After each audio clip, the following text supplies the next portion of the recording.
I don't know when Ali go buy a kita. If you're not half yours, because I don't want to share my husband with anybody. Or if you're not yours, wine. I don't want to share my man with anybody. Or if you're not yours, wine, you know.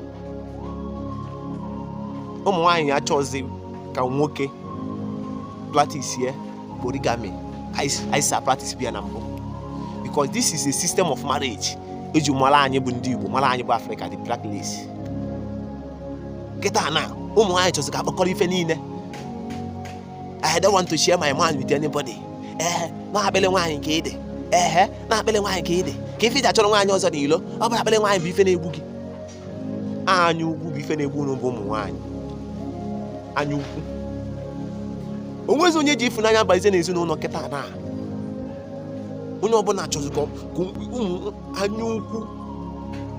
Yes, we know that women are jealous in nature. Yes. But you don't bring it in a way.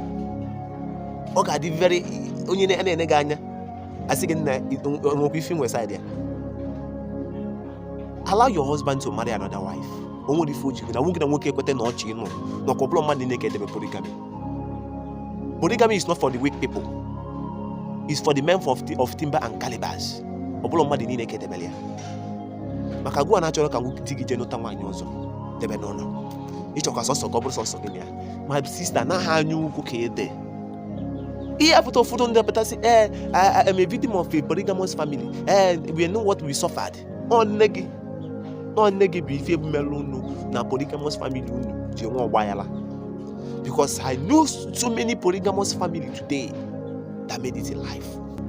I know many of them that made it in life. I know many of them that are very happy, living happily in life with their families, with their loved ones. Being obsessed. Kita na age is efunanya. God had those days age efunanya and then because when you love one another, you will learn on how to coordinate. You learn on how to adapt, live together happily. Because when we first what is the essence? What is the essence of me getting into marriage? If you walk in another one, you go not one. He developed when they build their home. And let me tell you something: once you are building a home, you as the mother, you are the one building that home. Because that children, it is your responsibility to take care of that children given to you by that man. So I don't see any reason why I will not leave you. I will not let you to go and marry another wife, bring another wife into this house.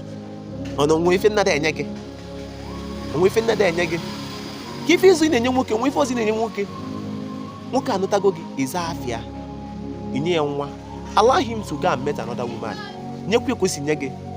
Have different families. No one is doing yours. I will not share my mind with anybody. My sister, now you could be feeling. And because of this reason, because of this mentality, because of the jealousy, that jealousy will incarnate to another thing, be more evil and more wide to fight against you. Wow, you will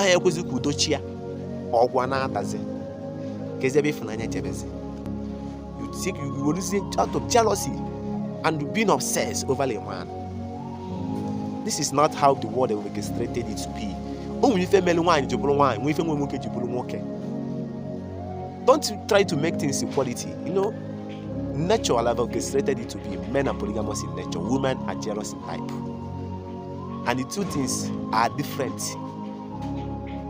But if it's only a woman, if it's a woman,